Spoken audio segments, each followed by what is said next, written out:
आज हामी MS word अन्तर रहेको कपी पेस्ट र पेस्ट स्पेशल गरी तीनवटा कमान्डको बारेमा विस्तृत रूपमा जानकारी लिनेछौँ। पहिला हामी एमएस वर्डलाई ओपन गर्छौँ। जस्तै यहाँ टास्क बारमा दिएको छ एमएस वर्ड, यसलाई ओपन गर्ने। यहाँ होम ट्याब मेनु अन्तर रहेको कपी अहिले हाइलाइटमा छैन। त्यस्तै पेस्ट र पेस्ट अन्तर रहेको डाउन एरोमा क्लिक गर्यो भने पेस्ट स्पेशल गरी हामी तीनटाको बारेमा पढ्नेछौँ। कपी पेस्ट र पेस्ट स्पेशल यहाँ दिएको छ। जस्तै कपीमा के दिएको छ भने 1 नम्बरमा यो सिलेक्ट गरिएको शब्द चित्र टेबल आदिलाई जस्ताको त्यस्तै उतार्नलाई कपी गर्नलाई प्रयोग गरिन्छ।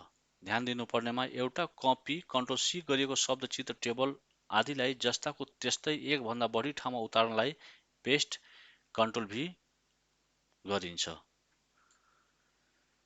त्यस्तै पेस्टमा के दिएको छ भने यो कमान्डबाट कपी गरेको शब्द चित्र टेबल आदिलाई जस्ताको त्यस्तै आवश्यक भएको ठाउँमा उतार्नलाई प्रयोग गरिन्छ। ध्यान दिनुपर्नेमा यसमा के छ भने कपी र पेस्ट कमान्डबाट एउटा फोटो वा वस्तुबाट धेरै फोटो वा वस्तु बनाउनलाई प्रयोग गरिन्छ।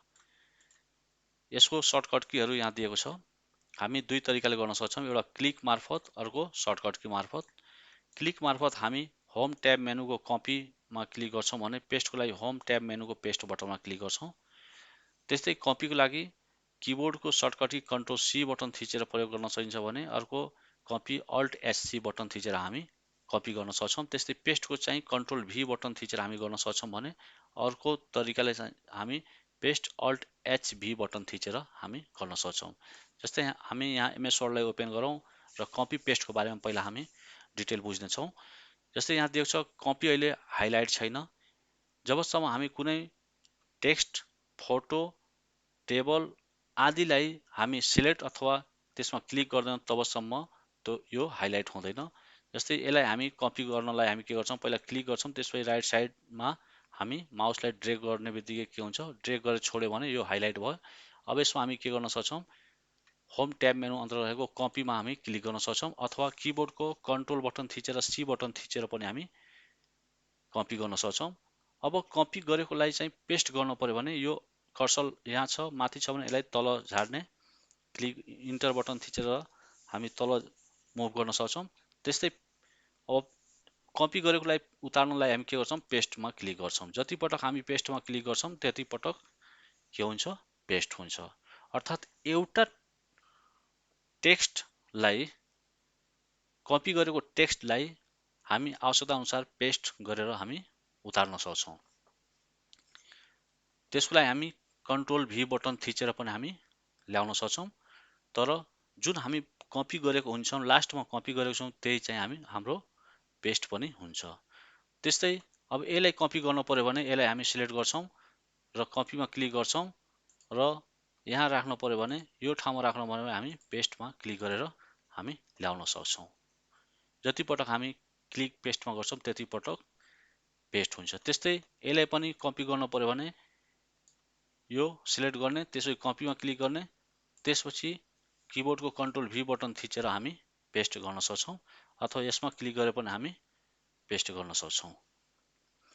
यो कपी पेस्ट भने के हो भने कुनै पनि कुरालाई कपी गरेर त्यसलाई एक भन्दा बढी ल्याउनलाई हामी पेस्ट गर्छौँ।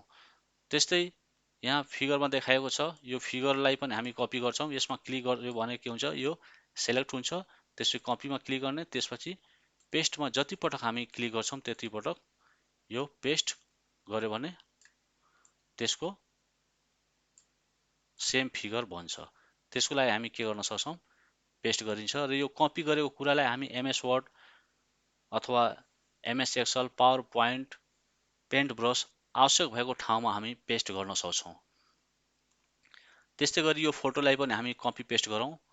यो फोटोमा पहिला हामी क्लिक गर्छौँ, त्यसपछि कपीमा क्लिक गर्ने, त्यसपछि किबोर्डको कन्ट्रोल भी बटन थिचेर पनि हामी के गर्न सक्छौँ, जति पटक हामी कन्ट्रोल भी बटन थिच्छौँ त्यति पटक पेस्ट हुन्छ। यो कपी पेस्टको यो अनुसार हामी के गर्न सक्छौँ, युज गर्न सक्छौँ। त्यस्तै अब टेबललाई चाहिँ हामी टेबलमा क्लिक गर्नलाई पहिला टेबलमा क्लिक गर्ने, त्यसपछि यो एरो बटनमा एकचोटि क्लिक गर्ने, अल टेबल सिलेक्ट हुन्छ। त्यसपछि होम ट्याब मेनु अन्तर रहेको कपीमा क्लिक गर्ने, त्यसपछि कुन ठाउँमा पेस्ट गर्ने हो त्यो ठाउँमा कर्सर लिएर जाने। त्यसपछि हामी पेस्ट बटनमा थिचेर पनि हामी के गर्न सक्छौँ, ल्याउन सक्छौँ। अथवा किबोर्डको कन्ट्रोल सी बटन थिचेर कपी गरिन्छ भने कन्ट्रोल भी बटन अथवा अल्ट एच भी बटन थिचेर हामी पेस्ट गर्न सक्छौँ। जस्तै यहाँ कन्ट्रोल भी बटन थिचेर पेस्ट गऱ्यौँ। त्यस्तै हामी किबोर्डको अल्ट एच भी बटन थिचेर पनि हामी पेस्ट गर्न सक्छौँ। अल्ट एच भी के बटन थिचेर हामी ल्याउन सक्छौँ। जस्तै अल्ट एच भी, त्यसपछि यसमा रहेको बटनमा चाहिँ हाइलाइट बटनलाई हामी थिचेर के गर्न सक्छौँ, जस्तै के बटन थिच्यो भने के हुन्छ, पेस्ट हुन्छ। यसरी हामी के गर्न सक्छौँ, पेस्ट गर्न सक्छौँ। त्यस्तै गरी यहाँ दिएको छ अर्को कुरा, पेस्ट स्पेशल। पेस्ट स्पेशलको काम के हो भने यो कमान्डबाट कपी गरिएको शब्द, चित्र, टेबल आदिलाई आवश्यक फर्म्याटमा, जस्तै Microsoft Word document, object, formatted text, unformatted text, picture format, HTML format, unformatted Unicode आवश्यक भएको ठाउँमा उतार्नलाई प्रयोग गरिन्छ। पेस्ट स्पेशल अन्तर्गत रहेको मुख्य दुईवटा बुदाहरू निम्न छन्। यसमा दुईटा अप्सनहरू हुन्छ। एउटामा के दिएको छ भने पेस्ट अप्सनमा यो अप्सनबाट आवश्यक फर्म्याटमा उतार्नलाई प्रयोग गरिन्छ भने पेस्ट लिङ्कबाट यो अप्सनबाट एक ठाउँबाट कपी गरी अर्को ठाउँमा पेस्ट लिङ्कबाट पेस्ट गर्दा पहिलाको ठाउँमा कपी गरेको वस्तुमा एडिट गरेमा आफै दोस्रो ठाउँमा एडिट हुन्छ। त्यो पेस्ट स्पेशलको काम हो। पेस्ट स्पेशल अन्तर्गत रहेको पेस्ट लिङ्कको काम हो। अब पेस्ट लिङ्कको सर्टकट की यहाँ हामी हेर्न सक्छौँ। पेस्ट लिङ्कमा चाहिँ हामी एउटा क्लिक गरेर गर्न सक्छौँ। यो क्लिक मार्फत गर्न सक्छौँ भने हामी सर्टकट कीमा चाहिँ हामी अल्ट एच भी एस बटन थिचेर हामी पेस्ट स्पेशल युज गर्न सक्छौँ। फर इक्जाम्पलमा यहाँ हेरौँ, माथि जाने, जस्तै यसलाई हामी कपी गर्यौँ, कपी गर्यौँ। त्यसपछि यसको सपोज तल यहाँ हामी कर्सर राख्यौँ, पेस्ट एरोमा क्लिक गर्ने, त्यसपछि पेस्ट स्पेशलमा जाने र पेस्ट अप्सन हामी चुज गरेछौँ। अनफर्मेटेड टेक्स्ट गर्यो भने के हुन्छ भने त्यो जुन फर्मेटमा छ त्यो फर्मेट नआएर अनफर्मेटेड टेक्स्टमा आउँछ। जस्तै यहाँ I love my country, I love my Nepal भनेको यो फर्मेट आयो। हामी जुन ठाउँमा पेस्ट गर्यौँ भने अनफर्मेटेड गर्यो भने के हुन्छ, त्यो फर्मेट त्यसको हटेर जान्छ। तर जस्ताको त्यस्तै ल्याउनु पर्यो भने, यदि जस्ताको त्यस्तै ल्याउनु पर्यो भने हामी के गर्न सक्छौँ, फर्मेटेडमा क्लिक गर्ने, यहाँ एरोमा जाने, त्यसपछि स्पेशलमा जाने, त्यसपछि फर्मेटेड टेक्स्टमा क्लिक गर्यो भने के हुन्छ, रातोमा आयो, यो फर्मेटेड टेक्स्ट आयो। तर अनफर्मेटेड गर्यो भने के हुन्छ, यसको फर्मेट कलर हट्छ, यो कलरको आउँछ। त्यस्तै फेरि हामी पेस्ट स्पेशलमा जान्छौँ र माइक्रोसफ्ट वर्ड डकुमेन्ट अब्जेक्टमा गयो भने अब्जेक्टमा यो कपी गरेको लागि अब्जेक्टमा ल्याउँछ। यहाँ माथि यो आफै जान्छ, यो अब्जेक्टमा आउँछ। अब्जेक्टमा यहाँ 8वटा पोइन्ट दिएको हुन्छ। त्यो पोइन्टबाट हामी अब्जेक्टलाई सानो ठुलो गर्न सक्छौँ। यो फिगर फर्मेटमा पेस्ट हुन्छ। जस्तै यो एरोमा हामी क्लिक गरेर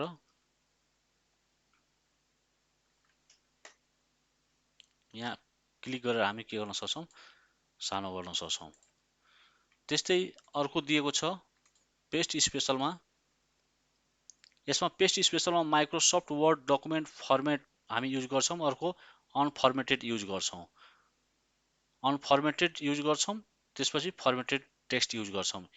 यो तीनटा मुख्य हुन्। र पेस्ट लिङ्क भनेको के हो भने हामी अघि नै पढिसक्यौँ। जस्तो हामी कपी गरेको छौँ र अर्को ठाउँमा यदि पेस्ट गरेको छौँ भने पहिला कपी गरेको ठाउँमा यदि हामी एडिट गर्यौँ भने सेकेन्ड अथवा दोस्रो ठाउँ पनि आफै एडिट हुन्छ। अब दिएको छ सर्टकट कीहरूमा हामी कन्ट्रोल सी गरेर कपी गरिन्छ। त्यस्तै कन्ट्रोल कपीको लागि अर्को अल्ट एससी बटन थिचेर पनि हामी कपी गर्न सक्छौँ। त्यस्तै पेस्टको लागि कन्ट्रोल भी बटन थिचेर हामी पेस्ट गर्न सक्छौँ। अर्को चाहिँ अल्ट एच भी बटन थिचेर पनि हामी पेस्ट गर्न सक्छौँ। त्यस्तै गरी हामी किबोर्डको इन्सर्ट की बटन थिचेर पनि हामी गर्न सक्छौँ। तर यो इन्सर्ट की यदि काम गरेन भने त्यो टाइममा हामी के गर्छौँ, पेस्ट स्पेसमा जाने, सेट डिफल्ट पेस्टमा जाने, त्यसपछि एडभान्समा copy paste and cut copy पेस्टमा जाने, यो अप्सनमा टिक मार्क लगाएको हुनुपर्छ।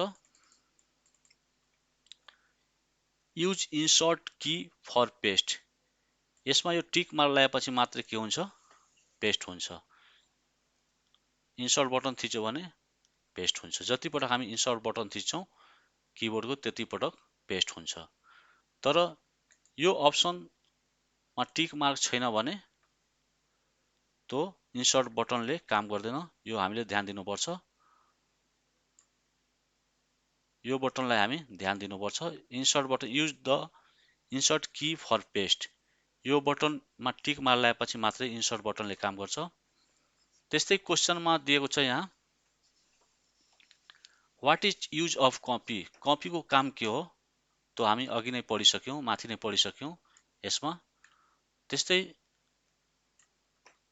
क्वेसन नम्बर 2 मा दिएको छ, what is shortcut key of copy, copy shortcut key के हो, कन्ट्रोल सी अथवा अल्ट एच सी बटन हो, यहाँ दिएको छ। त्यस्तै what is use of paste, पेस्टको काम के हो, हामी माथि नै पढिसक्यौँ। त्यस्तै what is shortcut key of paste, पेस्टको सर्टकट की के हो, कन्ट्रोल भी अर्को अल्ट एच भी हामी प्रयोग गर्न सक्छौँ। त्यस्तै what is use of paste special, paste special काम के हो, पेस्ट स्पेसलको काम हामी फर्मेटेड अथवा अनफर्मेटेड डाटामा उतार्न पर्यो भने त्यो टाइममा हामी पेस्ट स्पेसल काम गर्छौँ। What is shortcut key of paste special, paste special shortcut key के हो, अल्ट एच भी एस बटन थिचेर हामी पेस्ट स्पेसल युज गर्न सक्छौँ। तपाईहरुलाई सकेसम्म मैले कपी पेस्ट र पेस्ट स्पेसलको बारेमा डिटेल रूपमा जानकारी दिएको छु। यसमा कुनै प्रकारको कमी कमजोरी भएमा कमेन्ट पाऊँ। धन्यवाद।